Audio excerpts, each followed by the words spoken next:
בסייעתא דשמיא, כשהוא pour la רפואה שלמה, du Rav Ron Shaya, שהקדוש ברוך הוא ישלח לו רפואה שלמה, ובתוך כל חול עם ישראל. On est arrivé en bas de la page la Medbet Amoudbet, vous êtes d'accord? La Gemara avait dit Amar Rav Yudé, il a dit Aïm Udorta, quand on parle de ce grand feu, Rashi Akadosh, il explique 3 lignes avant la fin. Aïm Udorta Esek Gadol, on parle ici d'un feu qui est très fourni. Shosim Lifnei Sarin, c'est un feu qu'on fait devant les princes. Keder Binyan, là-bas on fait une vraie construction au Simlo Ktalim. C'est un feu pour lequel on met des parois autour, mais arba ochot, des 4 points cardinaux, vesodrim, metzim, il est mal, et on met du bois par-dessus. Mais demain la Oel, ça ressemble vraiment à un Oel. C'est une manière de présenter les choses comme un Oel. Alors c'est intéressant parce qu'il est dit ici dans la Gemara que Haïm Dora, ce feu-là, qui est je crois que dans les dessins ou dans les films vous avez déjà vu ça. Mais les mal les matas charré, si on construit du haut vers le bas, c'est-à-dire qu'on met d'abord le toit et après on met les parois qui sont latérales, alors c'est permis. Mais les matas, les mal, mais si par contre on met d'abord les parois et après on fixe le bois par-dessus qui est comme un toit à sourd, c'est interdit. Rashi Akadosh explique, mais les mal, les matas, les seder et sim shel ktalim trila lasot lehem gag asurim, c'est-à-dire binyan, ordonner les bois des parois au départ pour faire par-dessus après un toit, c'est interdit parce que c'est comme ça qu'on construit. Et le der binyan, c'est quelque chose qui est interdit pendant Yom Tov. Par contre, les mala, les mata, la tril, la menagag, si on commence d'abord par le toit. Alors c'est difficile de poser un toit sans avoir les parois, mais ça veut dire qu'il y en a 2 qui tiennent et ensuite quelqu'un en dessous qui met les. Alors ce sera permis. Okay, bon, chacun a déjà bricolé un peu, il sait comment ça fonctionne. En tout cas, on voit ici que si on doit mettre quelque chose qui ressemble à mettre un toit à la fin d'une construction, ça ressemble à une construction, c'est interdit. Et cette halakha-là, elle est à propos de Madorta. La Gemara, elle dit qu'il y a plusieurs autres choses qui ressemblent à ça, et qu'elles aussi, ces choses-là, elles sont interdites pour les mêmes problématiques. La Gemara, elle dit V'chen be'ata, et aussi les œufs. Be'a, ça veut dire un œuf. Et Rashi Akadosh, il dit, c'est quoi l'histoire des œufs ici?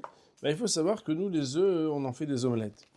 Mais eux, à l'époque, Beitzim Gassot, on parle ici de gros œufs, Netunot al Pikli, que Bémet on met sur le bord d'un kli chaloul qui est, on va dire, creux, Ken tarpide, comme un tarpide. Bon, je ne sais pas exactement ce que c'est. Voilà ce cas-là, En Moshim Takli Trila, Ve'achar Kach Yesader Alav. On ne peut pas d'abord mettre le kli et ensuite mettre les œufs. Et là, mais il faudra tenir le kli dans sa main, poser la betsa par-dessus, et seulement après mettre le kli sur les gechalim,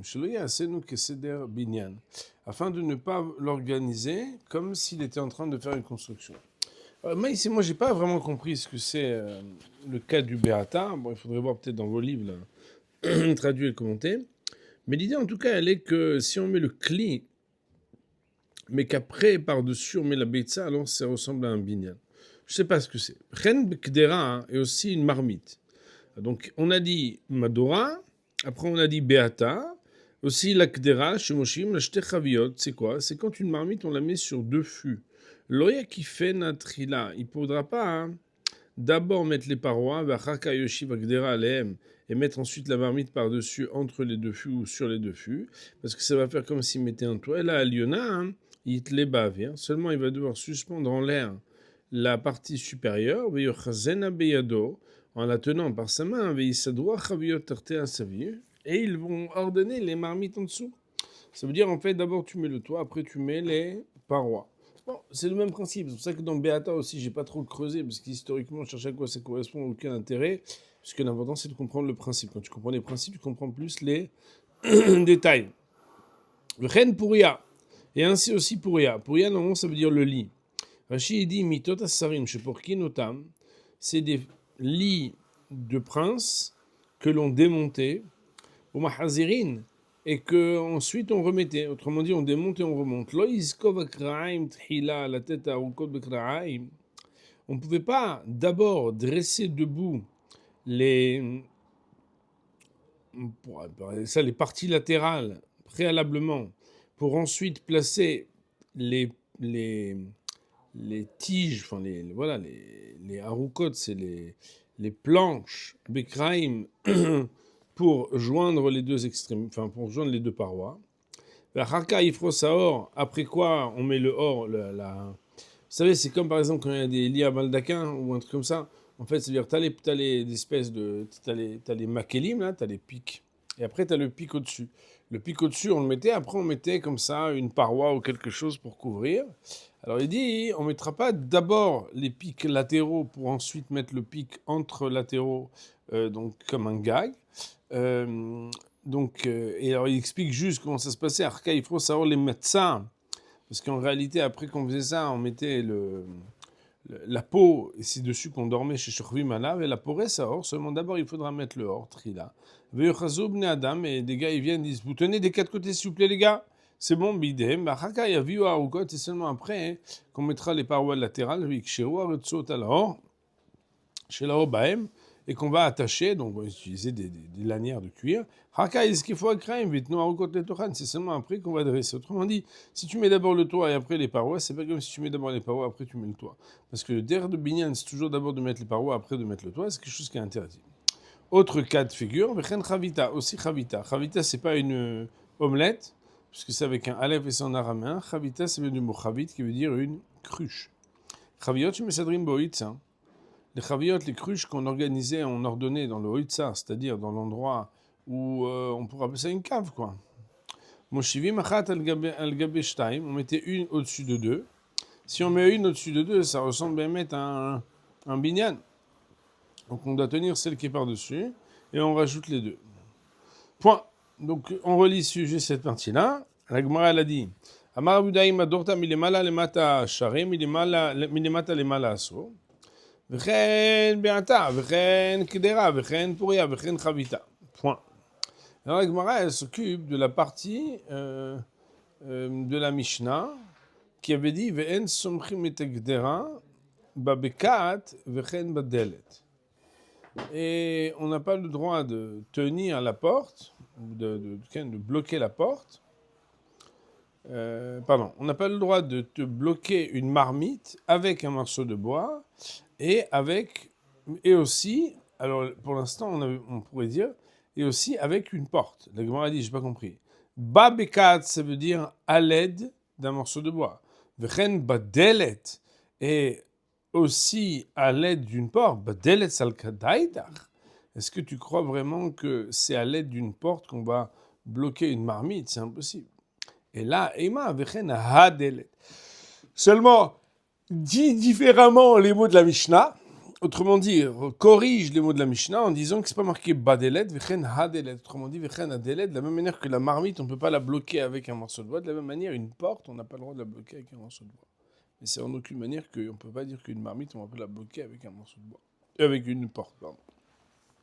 J'espère que vous avez compris cette partie. En fait, la casserole, elle est un petit peu arrondie. Et toi, tu veux pas qu'elle tombe, donc en fait, tu bloques, tu cales, en fait. Je m'excuse, le mot en français, c'est une cale. D'ailleurs, je ne sais pas si vous avez vu, j'ai amené une cale pour la porte du bétaminage, pour quand on ouvre, ça reste ouvert.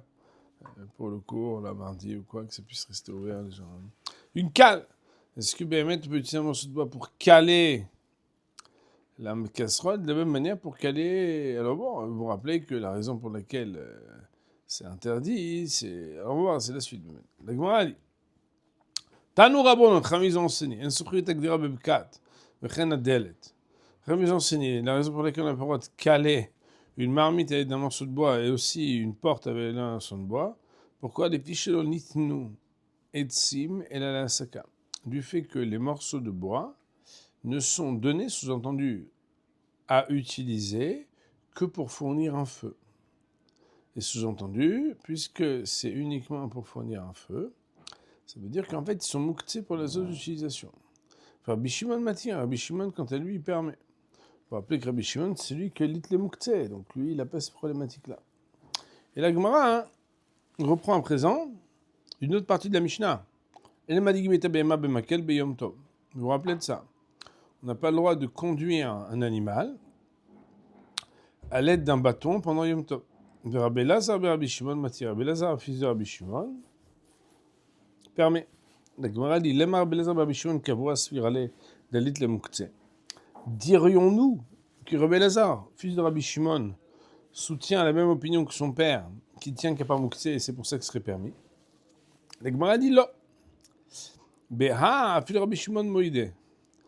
Non, parce que dans ce cas-là, hein, même Rabbi Shimon, il serait d'accord. Pourquoi? Des michze keman de azil de chinga, parce que ça ressemble à quelqu'un qui va à chinga. Alors Rashi Akadosh, il va expliquer ces deux choses. Rashi, on est quelques lignes en dessous, en face de mot Mali. Beha, filo Rabbi Shimon Moïde. Dans ce cas-là, même Rabbi Shimon, il est d'accord. Vous l'avez? Kloimar, c'est-à-dire, Arplukta la Moukhtse, cette machloket-là, elle n'est pas à propos de Moukhtse. Filo Rabbi Shimon Moïde Ktanekame. Et même Rabbi Shimon, il serait d'accord avec Tanakama. Des assours que c'est interdit, velo mishu Moukhtse. Et pas à cause de Moukhtse. Ce qui se rappelle, quand on était méthodique à l'époque,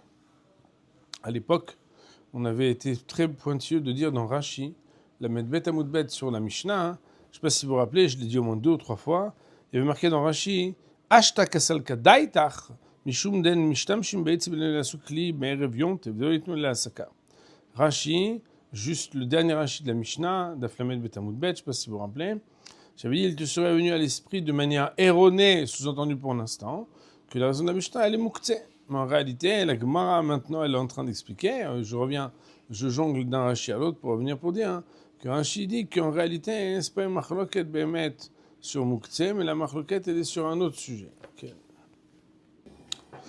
Donc, Rashi Akadosh, il nous dit qu'en réalité, la machloket ici, elle est que Afilo Rabbi Shimon Modek et Tanekame d'Assour Velo Mishum Moukhtse. Donc, moi, dans Rashi, je l'ai souligné ça, hein, si vous voulez savoir. Ça veut dire, c'est intéressant. Il est marqué ici Velo Mishum Moukhtse, parce que c'est pas à cause de Moukhtse, mais c'est à cause. Et là, Nire Kemolicha Mimakom le Makom Shu Tzarich la Aniga Arbe Kegon Limkor Bashuk. Donc ça montre comme si le gars il était en train de faire un transfert pour aller vendre sa bête. Donc Molicha il l'amène d'un endroit à l'autre, ça ressemble à quelqu'un qui l'amène d'un endroit à l'autre.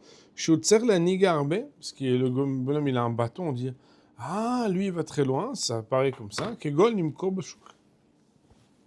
Et quand la Gemara d'ailleurs elle dit que ça s'appelle que Nire des Azil le Chinga, ça ressemble qui va à une Chinga. Rashi Akadosh il dit Chinga en fait c'est le chouk. Mais pourquoi ça s'appelle Chinga? Chinga, la traduction littérale de Chinga, c'est Machol. C'est une espèce de ronde. Pourquoi une ronde? Il dit Al-Shem Shbinadam Sobevim Olchim Beshuken Sobevot Bemacholot. Rachid explique que pourquoi ça s'appelle une ronde. Le chouk, c'est le chouk, les gens ils font le tour, ils font le tour, ils font le tour, un peu comme quand on danse. C'est intéressant de réfléchir à ça, que le maïs c'est bon, c'est intéressant. C'est intéressant. Excusez-moi. La Gemara donc elle dit que les gens qu'ils sont dans les chouks, ils tournent et ils tournent et ils tournent. Vaïter omeret gemore Chizra, dans le cas de Chizra. Rachid dit c'est quoi Chizra? Qui est une machloket la barav Nachman et Rab Sheshet. Rachid dit Chizra anaf etz sheuchad kekotz. C'est une branche de bois qui est piquante comme une épine. Ça veut dire qu'elle a un pic au bout. Veraou il est okob tzli. Et on pourrait le planter comme une brochette dans une chose à griller. Kemin chipout comme une brochette, velitzlot bon. Autrement dit, c'est quelque chose que ça ressemble à une brochette mais longue. Et ça, la Gemara dit Rav Nachman Asar ve Rav Sheshet Shari. Rav Nachman, il interdit. Et Rav Sheshet, il permet de l'utiliser. La Gemara dit Bertiva, Kulam, alopligede anso. Première manière que la Gemara a de développer le machloket de Rav Nachman qui interdit, Rav Sheshet qui permet. Si vous vous rappelez par cœur, vous savez que Rav Sheshet Share, Share ça veut dire permettre, donc Sheshet Share. Rav Sheshet dit permet. La Gemara dit Beretiva, quand c'est une chizra qui est humide, Ratouv, en hébreu, ça veut dire mouillé. Kula alma lo pli gede asur. D'après tout le monde, c'est pas une marloquette, c'est sûr que c'est permis. Pourquoi? Chez Kadosh, il dit, parce que quand c'est mouillé, c'est enoraouli taltalo yafilu la sakade, kula alma lo pli gede asur, parce que tu peux même pas en faire du feu. Étant donné que tu peux en faire du feu, tu vas pas utiliser pour autre chose pour conduire une bête. Beyabeshta, qui palig, quand est-ce qu'ils sont marloquettes? Beyabeshta, quand c'est quelque chose qui est sec. La Gemara dit pourquoi? Man de Asa, celui qui interdit, c'est qui? C'est Rav Nachman. Il dit Amalcha lo etnu etzim la saka. La chose que tu as le droit de faire avec du bois, c'est mettre dans le feu. Et tu peux l'utiliser pour conduire un animal. Et c'est la raison pour laquelle Chizra, que moi je suis pas d'accord, parce qu'on peut l'utiliser pour faire la conduite d'un animal. C'est la suite de la Gemara d'avant. Au man de Shari, ce qui permet, il dit, ça veut dire Rav Shechet. Amalcha, il te répondrait Mali dit slotbo, Mali dit slot begachaltoy. Est-ce que Behemet, ça change quelque chose que je vais l'utiliser pour le griller ou je vais l'utiliser pour la braise, ça veut dire quoi? Rachid dit qu'en réalité, la marloquette, si c'est pas comme moi j'ai voulu dire que c'est pour utiliser pour un animal. C'est pour utiliser Bémet pour l'utiliser comme brochette. Est-ce qu'on peut utiliser une brochette ou pas? Rachid dit, je comprends pas. Si de toute façon, je veux le mettre dans le feu pour le brûler lui-même, ou si je veux l'utiliser pour, grâce à lui, brûler une viande, mais ça changera à partir du moment où dans les deux cas, j'utilise dans le même endroit. Sauf qu'une fois il est à 10 cm du feu, une fois il est mamage dans le feu. Ça change rien. Ça, c'est la première manière de dire la marloquette entre les deux. Ika de Amré, deuxième manière de dire la marloquette. Mais Yamishtakula maloplig, quand c'est sec, personne discute. Des charik, c'est permis. Erav Nachmen, il permet. Erav Shechet, il permet. Qui palig, et quand est-ce qu'ils sont marloquette beretifta? C'est quand c'est humide. Mandéosan de l'oichaze la saka. Celui qui interdit, c'est parce qu'il dit que comme c'est humide, on n'aurait pas pu la mettre dans le feu. Donc on ne va pas utiliser non plus pour faire des brochettes. Pour mandé shori, celui qui permet à Marlecha, il répondrait Achaz el essek godol. Si jamais tu faisais un essek godol, un grand feu, même quelque chose de humide, quand c'est dans un très grand feu, même le humide, il peut brûler. On le sait bien, Moraï Beraboté, vous avez déjà fait ça. La Gemara dit la halacha, elle est yeveshta shari retifta asur. Quelle que soit la manière qu'étudie la marloquette, comme on a dit plus haut, est-ce que Béhémet, dans Retiv Takula Malopliga ou dans Yavesh Takula Malopliga, en expliquant Rav Nachman Rav Shechet des différentes manières qu'on a dit, la halakha elle est que de toute façon, Yavesh Tashari, quand c'est Yavesh, alors c'est permis de l'utiliser pour faire des brochettes, et Retiv Ta'asur, et quand par contre c'est mouillé, c'est interdit.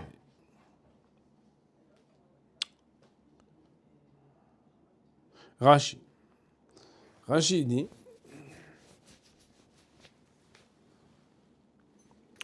Rashi dit, Chizra, c'est quoi? Anafet shouchad kekotz, veroi letoko betzliki min shiput velitzlod. Rav Nachman asa, beyom tov. Rav Nachman, pourquoi il interdit à Yom Tov? Mishum de muktzeninu. Parce que c'est quelque chose qui est muktzé. Les taltel à déplacer, shelo asa le kli mi beodium. Vous vous rappelez qu'on a parlé de ça, hein, qu'il n'a pas déjà préparé pour être un kli mi beodium. Et que la seule chose qu'on peut l'utiliser, c'est uniquement pour le mettre dans le feu.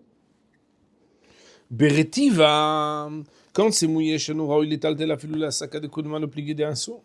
Comme c'est quelque chose que tu ne peux pas le mettre au feu, parce que c'est mouillé. Alors, d'après tout le monde, c'est pas marloquette que ça reste interdit.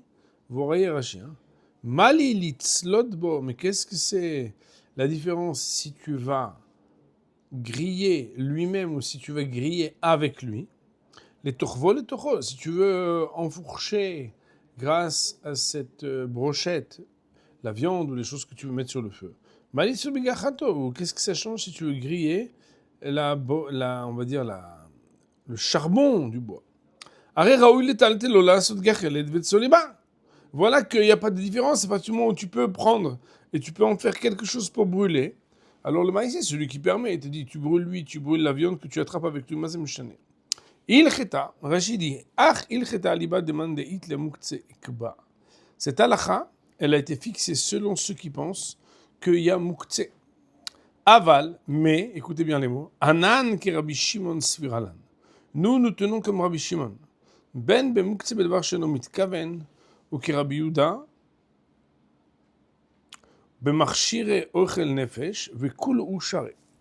Bon, il fait un pile pour le Rashi, en disant que Béhémet, d'après tout le monde, c'est permis. Ben Bechizra, Ben Smichat Kderot, que ce soit pour Béhémet utiliser une brochette, que ce soit pour prendre le bois et caler une marmite, Ve'akafat Raviot, ou que ce soit même pour pouvoir prendre ce qu'il faut pour pouvoir, on va dire, mettre une cruche au-dessus des autres, ou Madurta avec Dara, etc. Autrement dit, tous les cas qui ont été dit plus haut, ça serait permis. Vechol Amoraim Shasru et Elu Lemala. Alors, comment on explique que toute la Gemorah et les Machloket, elles disent que c'est interdit? Tous les Amoraïm qu'ils ont interdit plus haut, Talmidé des Rav à vous, c'était des élèves de Rav. Veram, savoir la Rabbi Yehuda ben Moukhtse. Et Rav, il pensait comme Rabbi Yehuda à propos de Moukhtse. Ve'anan, kemelan ki Rabbi Shimon. Alors que nous, on tient comme Rabbi Shimon. Donc Rashi, ici, il prend une position... Bon, Bémet, Tosfot n'est pas d'accord sur ce sujet-là. Hein. On n'est pas en train de faire un shiur de halakha. Mais si vous regardez Tosfot, il dit Piresh Rashi. Donc dans le Dibur Amatril, Belcheta Yavesh Shar Retif Taaso. Tosfot il dit Piresh Rashi Lcheta Ikva Aliba demande Hitle Moukhtse. Vous pouvez lire encore 2 lignes jusqu'à qu'on arrive à Retifta. Vedoi Chakou, mais ce que Rashi dit, c'est étroit. L'Omar de Rabbi Shimon, pas les gamins, il dépassé que chasse. Que Rabbi Shimon, il est en marloquette avec ce qui est marqué dans la Gemorah. Parce que si la Gemara elle conclut quelque chose qui dit Ilcheta, c'est très dur de dire que c'est Machloket entre Rabbi Shimon et les autres. Alors, bon, ça tu peux répondre autrement. C'est pas vraiment notre sujet. Toujours est-il que, on a vu ici un peu de la Gemara, et je pense que, même s'il faudrait qu'on avance encore un peu jusqu'à la Mishnah, non, il faut avancer. Darash Rove, Rava il a commenté en donnant l'enseignement suivant. Isha, Lo tikanes le dir. Une femme, elle ne peut pas rentrer dans le dir. Rashi dir etzim. Alors Rashi dit dir etzim. C'est quoi dir etzim? C'est, on peut dire, la réserve de bois. Litol me'em oud. Pour prendre là-bas un oud. Rashi dit oud. C'est un etz la sout oud, les tanour pour gin belaaz. Je ne sais pas comment on pourrait traduire. Je ne sais pas comment on pourrait traduire. De ce que je comprends, hein, c'est quelque chose qui est indispensable pour cuire dans le tanour. Bon, je ne sais pas ce que c'est. Veoud chenishba asola siko beyom tov. Et il faut savoir que ce oud, qui normalement c'est un ustensile qui marche pour le four, c'est une canne, je ne sais pas comment on pourrait dire.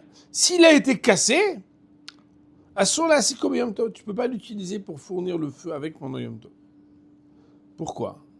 Il dira, la Gemara, elle est fiche masikim, parce qu'on a le droit de fournir un feu avec des bois qui sont restés la même chose depuis la veille de Yom Tov, mais pas des objets qui ont été cassés pendant Yom Tov. Vous vous rappelez que quand quelque chose a été cassé pendant Yom Tov, ça s'appelle Nolad.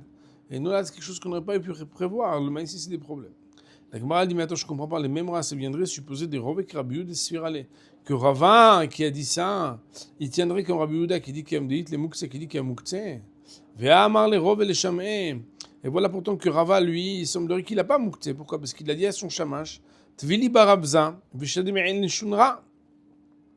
Taveli barabza, je crois que ça veut dire va chasser pour moi barabza, en tout cas va ramener, va préparer pour moi barabza. On avait dit que c'est une espèce de petit canard là. Vishadimi'in shunra, et donne la chair de cet animal à manger à mon chat. Pas marqué à mon chat, mais à un chat.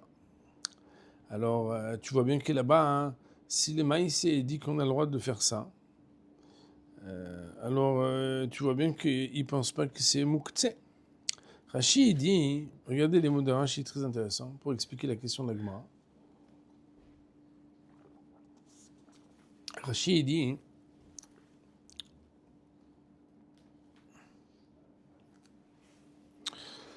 Shadé me'e le shunre, ashlech bne me'aim la chatoul. Jette les entrailles de ce canard au chatoul. Au Rabbi Yehuda, voici que Rachid nous dit, d'après Rabbi Yehuda, sur les taltelov et les titos la chatoul, on n'aurait pas le droit de prendre et de donner un animal. Pourquoi? Des metmol mouchan la adamaya. Parce que depuis la veille, le canard, c'est pour les hommes, vélo la clavim, et pas pour les animaux. Je ne sais pas s'ils savaient déjà à l'époque, ou ils comprenaient à l'époque la chachouve du canard. Le maïs, si tu ne prends pas des avazim, mais tu le donnes au chien si tu avais prévu de le manger pour toi. Des kamar, im laïta nevela merev sham, et ça soit, parce qu'il y a un principe qui dit que normalement, depuis la veille du Yom Tov, si Béhémet, c'est pas prêt, alors si c'est un cadavre et que de toute façon, tu ne peux pas le manger parce qu'il n'a pas été shrité, alors le maïs, si tu peux envisager de donner au chat, il n'y a pas de problème de mouktsé. Mais si Béhémet, à l'entrée du Yom Tov, c'était pour toi, et que tout d'un coup, tu décides de donner au chat, hein, a priori, tu ne peux pas lui donner. Or, si Rove, il a dit ça à son chamash, c'est peut-être parce qu'il pense qu'il n'y a pas de mouktsé. Alors comment tu peux supposer plus haut que Béhémet, il tiendrait mouktsé? La Gemara, elle répond, elle dit, je reprends maintenant les mots de la Gemara, Kevan de Masrechem etmol d'Antei puisqu'elle sentait déjà mauvais la veille, alors il avait déjà en tête qu'il va le donner. Rashi dit Kevan de Masrechem yanichem letzorch machar vayom lo yatzech lem etmol d'Antei lashlicham lechatul. Si jamais il le laissait jusqu'à demain, que c'est dimanche, que c'est le lendemain de Yom Tov,